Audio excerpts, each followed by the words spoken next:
Citizenship amendment act, जिसे 2019 में पेश किया जाता है और उसके बाद मुल्क भर में एहतजाजी मुजाहरे देखने को मिलते हैं।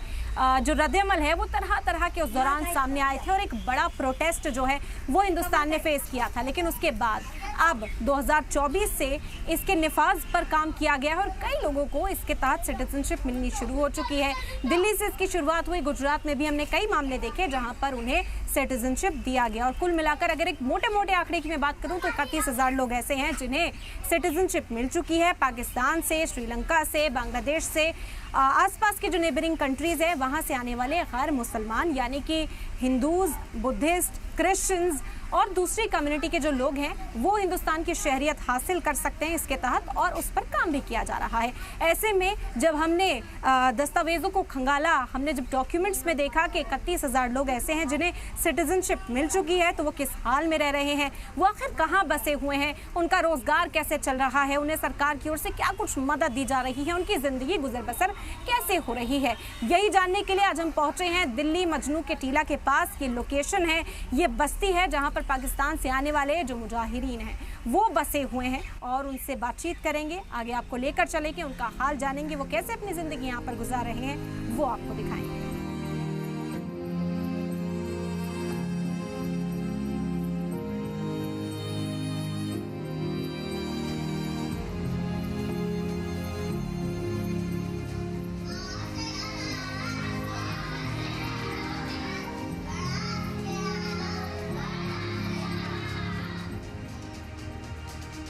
CAA पर सियासी गुफ्तगू आज भी जारी है। एक जानिब हुकूमत कहती है कि ये उन माइनॉरिटीज के लिए इंसाफ है जिन्हें पड़ोसी मुल्क में सताया गया। दूसरी जानिब अपोजिशन जमातें इसे इम्तियाजी कानून करार देती हैं।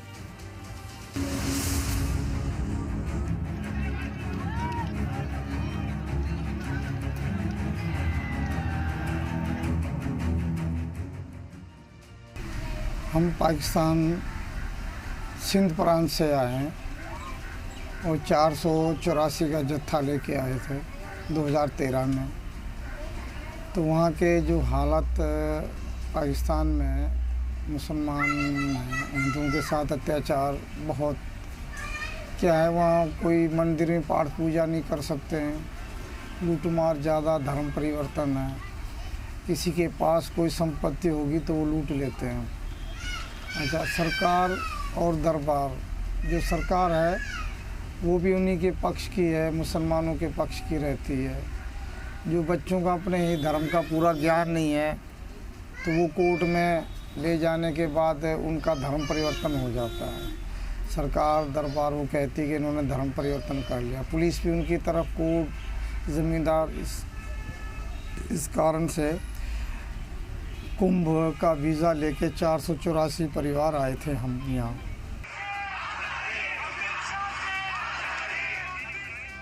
CAA पर सियासत सबसे गर्म रही जब 2019 में ये कानून पास हुआ तो मुल्क भर में एहतजाज हुआ।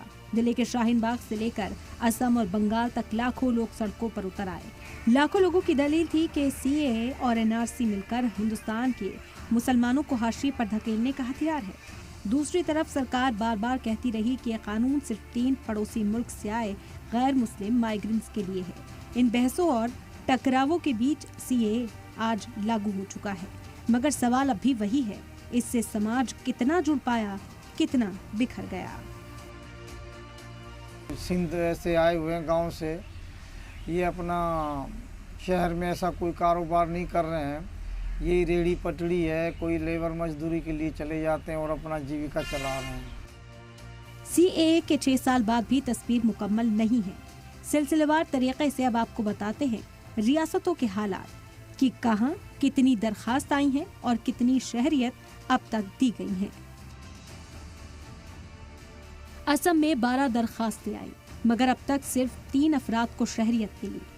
महाराष्ट्र के विदर्भ इलाके में तकरीबन 400 लोगों ने अप्लाई किया, जिनमें 55 को हिंदुस्तानी शिनाख्त दी गई। गुजरात में अहमदाबाद और राजकोट जैसे शहरों में सैकड़ों को शहरियत मिली। मगरबी बंगाल के मतुआ बिरादरी ने इसका इस्तकबाल किया है, मगर TMC अब भी इसकी मुखालफत कर रही है।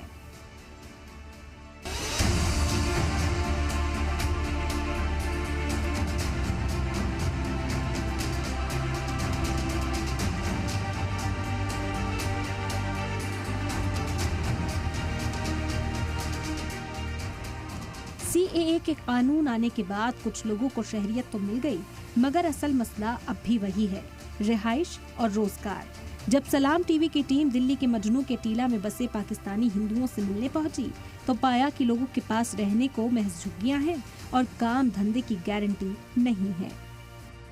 तो श्री राम सेना हिंदू बस्ती, इस बस्ती का नाम है जहां पर इस वक्त मेरी मौजूदगी है। मेरे पीछे यमुना नदी आपको नजर आएगी, जिसका वाटर लेवल बढ़ने की वजह से इस इलाके में भी पानी भर गया। इस इलाके में, जैसा कि मैंने जिक्र किया, मेरी मौजूदगी इसी वजह से है क्योंकि यहाँ पर CAA के तहत सिटीजनशिप मिलने वाले जो लोग हैं वो बसे हुए हैं। 2014 से भी पहले कई लोग ऐसे हैं जो यहाँ पर आए थे जिन्हें सिटीजनशिप इस वक्त मिल चुकी है। कई लोग ऐसे हैं जो 2024 तक यहाँ पर पहुँचे हैं और वो इस उम्मीद में, वो इस इंतज़ार में है कि उन्हें सिटीजनशिप कब तक मिल जाएगी। वो कोशिश कर रहे हैं सरकार के नुमाइंदगान से राब्ता करने की, लेकिन यहाँ पहुँचने का असल मकसद ये है कि ये किन हालात में इस वक्त रह रहे हैं। सरकार ने सिटीजनशिप यानी कि नागरिकता देने का वादा तो कर दिया है, लेकिन उसके साथ क्या ये बेहतर ज़िंदगी यहाँ पर पा पाएंगे, ये एक बड़ा सवाल है। क्योंकि अभी तक ना इनके पास जो है पूरी तरीके से पक्के मकान है, ये भी ज़मीन जो है DDA इस पर क्लेम कर देती है, मामला हाई कोर्ट पहुँचता है, फिर सुप्रीम कोर्ट पहुँचता है। इनके पास रोज़गार के जो वसाइल हैं वो भी बहुत कम है। रेडी फेरी लगाकर ये किसी तरीके से अपनी ज़िंदगी गुजर बसर करते हैं। ऐसे में सवाल यह है कि अगर सरकार यहाँ पर नागरिकता दे रही है, सिटीजनशिप देने की बात कर रही है, तो फिर इनकी रोज़मर्रा की ज़िंदगी को भी पटरी पर लाया जाए, उसके लिए क्या कोई प्लान तैयार किया गया है या कोई मदद इन लोगों तक पहुँचाई गई है, उसी बारे में हम बातचीत कर रहे हैं। बस्ती में हमारी मौजूदगी है। तस्वीर में यहाँ तक पहुँचने का मकसद यही है कि जो यमुना की आबी सतह बढ़ने से जो बाढ़ जैसे हालात बने थे, वो पानी इस इलाके में भी पहुँचा था। कीचड़ आप देख सकते हैं, कैमरा पर्सन से कहूँगी कि वो आपको ज़रूर दिखाएं। ये कीचड़ इन लोगों के घरों तक पहुंचा था, हालांकि अब पानी उतर चुका है, तो इस कीचड़ को साफ कर लिया गया है, घरों से निकाल दिया गया है। इन लोगों को शिफ्ट भी किया गया था पास के एक सरकारी स्कूल में, वहाँ सरकार की ओर से इंतजाम किए गए थे, लेकिन क्योंकि अभी पक्की रिहाइश नहीं है, पक्का इंतजाम जो है वो इन लोगों के लिए नहीं किए गए हैं और कहीं ना कहीं इसी वजह से हर साल इस तरह की परेशानियों में कई लोग मुब्तला होते हैं और सरकार से ये मांग कर रहे हैं कि इन्हें रोजगार दिया जाए। जब आप नागरिकता दे रहे हैं तो आपके पास एक पूरा प्लान तैयार होना चाहिए और उस पर इम्प्लीमेंटेशन अब ज़रूरी है, क्योंकि अभी इतने लोग आए हैं, अभी अगर और लोग आएंगे तो फिर वो कहाँ रहेंगे, वो कहाँ बसेंगे, ये कई सवाल हैं। तो आपको लेकर चलते हैं, बात करते हैं। तो अब हम हैं भगवान दास जी के घर में। ये आपके बच्चे हैं? बच्चे 6-7 बच्चे हैं मेरे, 6 लड़कियां हैं, एक लड़का, ये लड़का है। उधर पाकिस्तान से आए हैं हम। कब आए? ये हो गए 3-4 महीना हो गया, 5 महीना हो अभी गया। आए, मतलब 2024 में? हाँ, ये बना दे यार, घर डूब गया था हमारा, अभी आए हैं हम। यहाँ डूब गया था? यहाँ डूब गया, ये घर है, झुग्गियाँ हमारी, ये बना के गया था घर, वो अच्छा, यहाँ बड़ा भाई बना। हाँ, ये पहले बैठा था, मैं भी आया हूँ।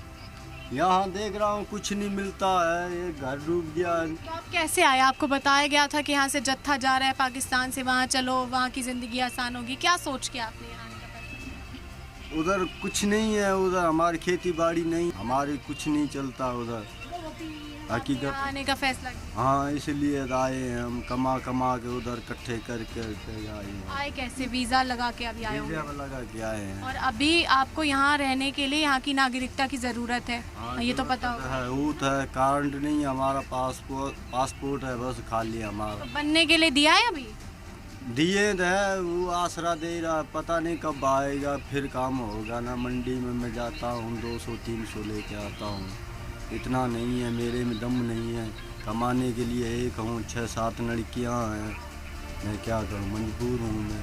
सरकार तो कह रही है जो लोग आ रहे हैं हम उनके लिए कोशिश कर रहे हैं बसाने की।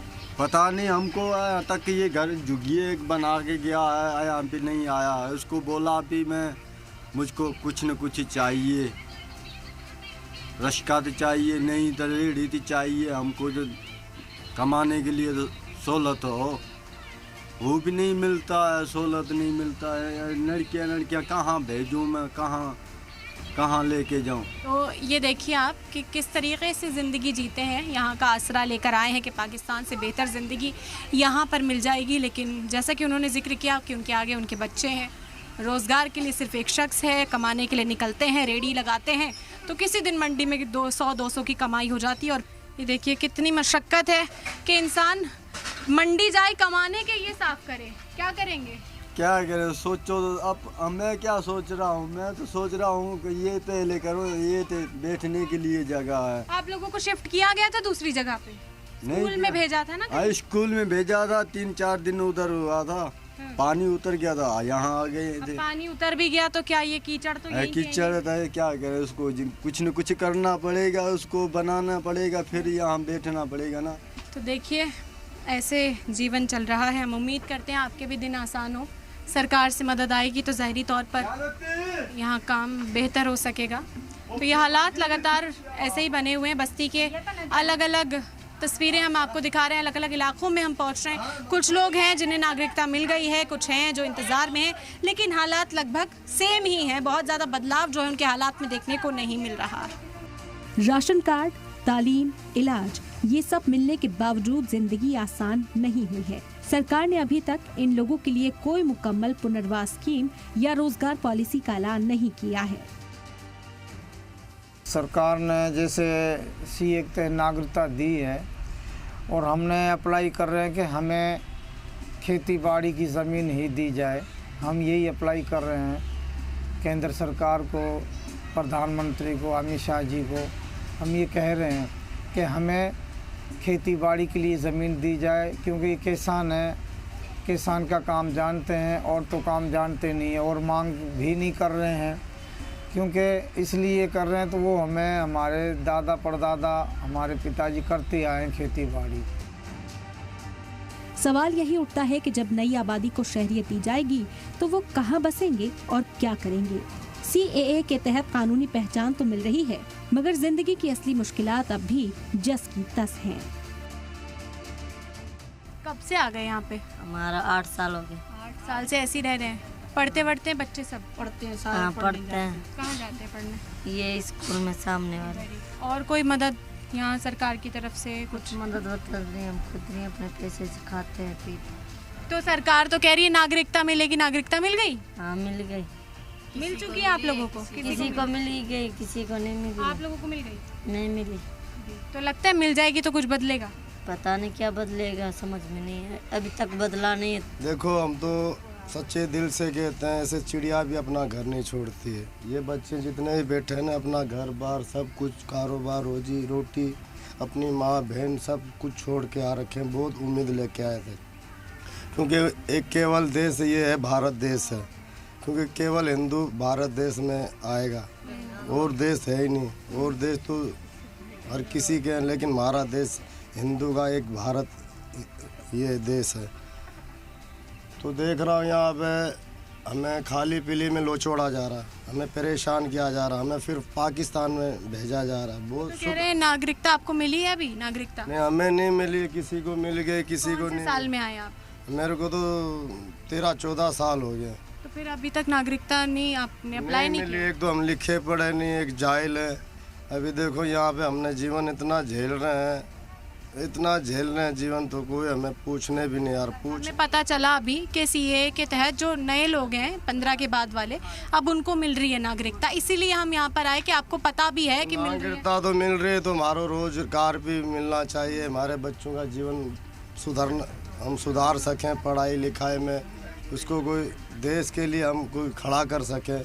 हमें तो कोई बोला हिंदू है, कोई बोला मुसलमान है, कोई तो बोला ये आतंकवादी हैं, कोई हम आतंकवादी नहीं है।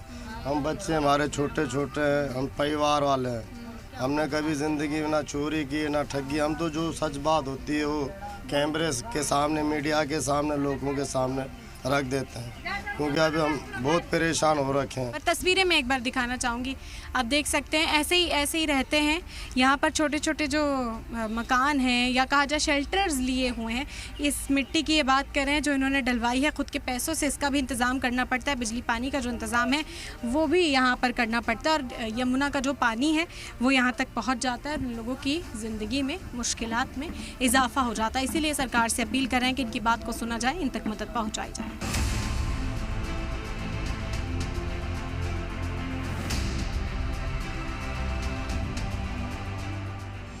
अगर आने वाले सालों में हजारों की तादाद में नए लोग अप्लाई करेंगे तो सवाल ये है कि उन्हें बसाया कहाँ जाएगा। रोजगार, तालीम, सेहत और बुनियादी ढांचे पर बोझ कैसे संभाला जाएगा? क्योंकि फिलहाल यहाँ बसे लोग ही अपनी जिंदगी को पटरी पर नहीं ला पा रहे हैं। इस कैंप में बसे लोग भारी जद्दोजहद से अपनी जिंदगी में 2 पैसे कमाते हैं, लेकिन हाल फिलहाल में यहाँ सरकार की तरफ से दी जाने वाली वाहिद मदद जो बिजली कनेक्शन है, वही इन्हें सता रहा है।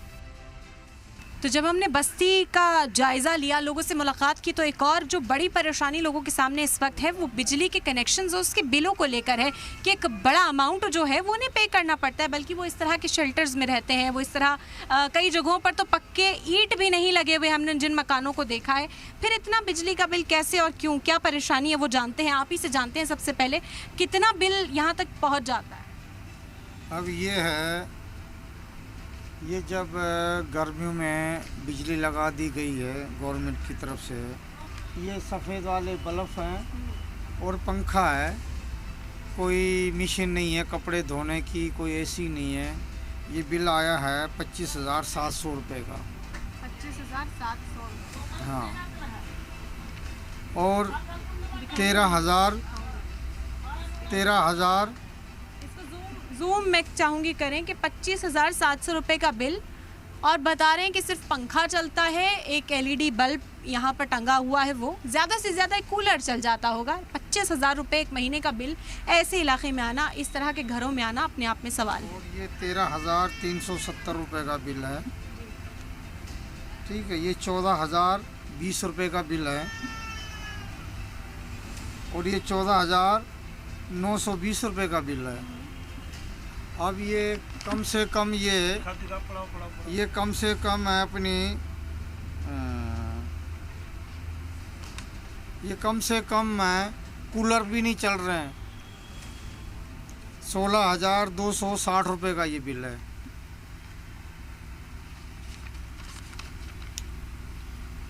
₹16,740 रुपये का ये बिल है। ये एक कनेक्शन पर होगा ना? एक कनेक्शन मतलब कितने घरों से जुड़ा हुआ है? एक परिवार सिर्फ एक परिवार का है। ये 9,720 रुपये है, ये कम है। कम यहाँ के हिसाब से तो 9,490 रुपये का ये,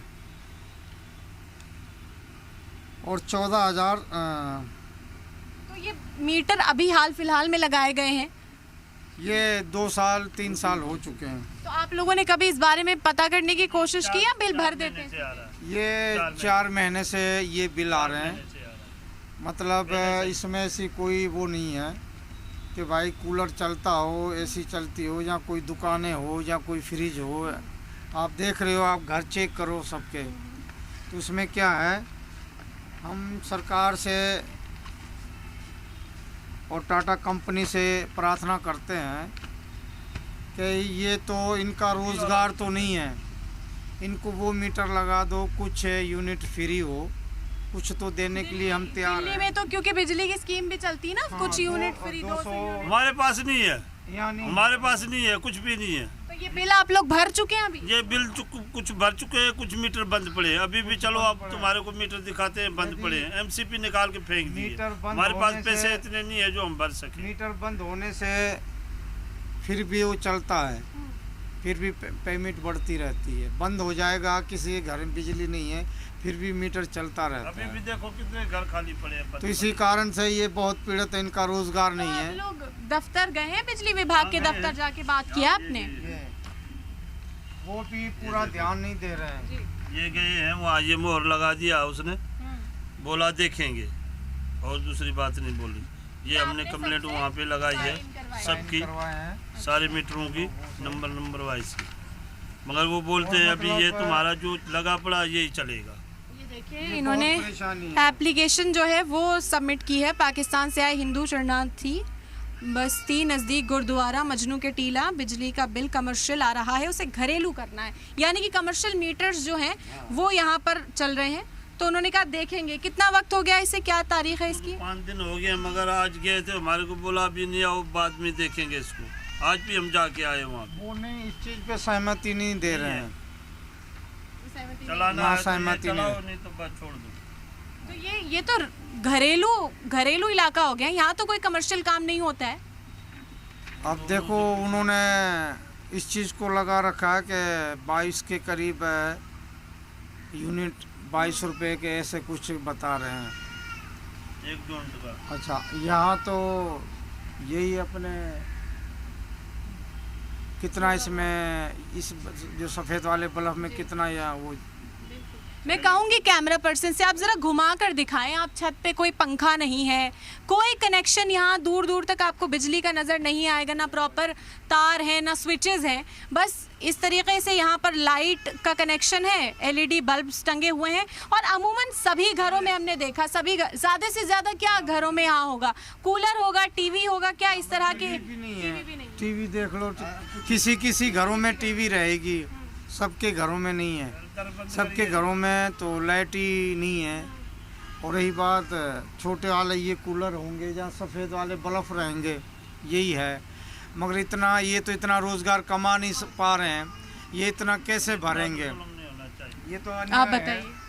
ये तो बहुत है, ये भारी बहुत है, ये हमारे से देना नहीं पाएगी। ऐसे करो, ये मीटर उतार के टाटा पावर वाले ले जाओ, हमारी जान छूटे, हम रोटी तो खा लेंगे गर्मी में।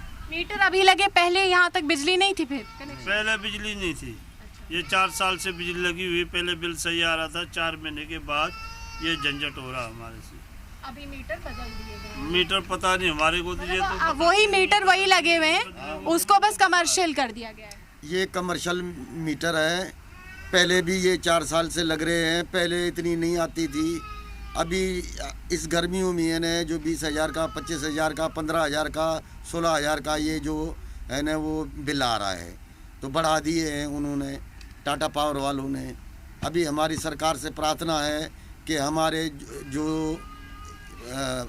दिल्ली सरकार से स्कीम चल रही है 200 फ्री यूनिट, वो मीटर लगाए जाए ताकि हमको राहत मिल सके और हम अपने बच्चों का पालन पोषण कर सकें, और भी हमारे जितनी ज़रूरतें हैं। और एक तो कमाई नहीं है, कवर वगैरह बेचते हैं, सब्ज़ी मंडी में जाते हैं तो कुछ एमसीडी वाले भी तंग करते हैं, ठेली उठा जाते हैं, तो हम बहुत परेशान हैं। हम उम्मीद करते हैं कि आपकी आवाज़ पहुंचेगी वहां तक, क्योंकि आप देखिए इनके घरों में क्या है, 16,000 रुपये, 25,000 रुपये, 22,000 रुपये, इस तरह का बिजली बिल आना अपने आप में सवाल खड़े करता है कि आखिर इतना बिजली का मीटर यहाँ कैसे चल सकता है। कोई कमर्शियल यूज़ नहीं हो रहा, दूर दूर तक पूरी बस्ती का जायज़ा हमने लिया, सारी तस्वीरें हमने आप तक पहुँचाई हैं। तो सवाल अभी कई बरकरार हैं। अब देखना होगा कि वक्त के साथ इन सवालों का जवाब मिलता है क्या, सरकार इनके लिए क्या राहत देती है।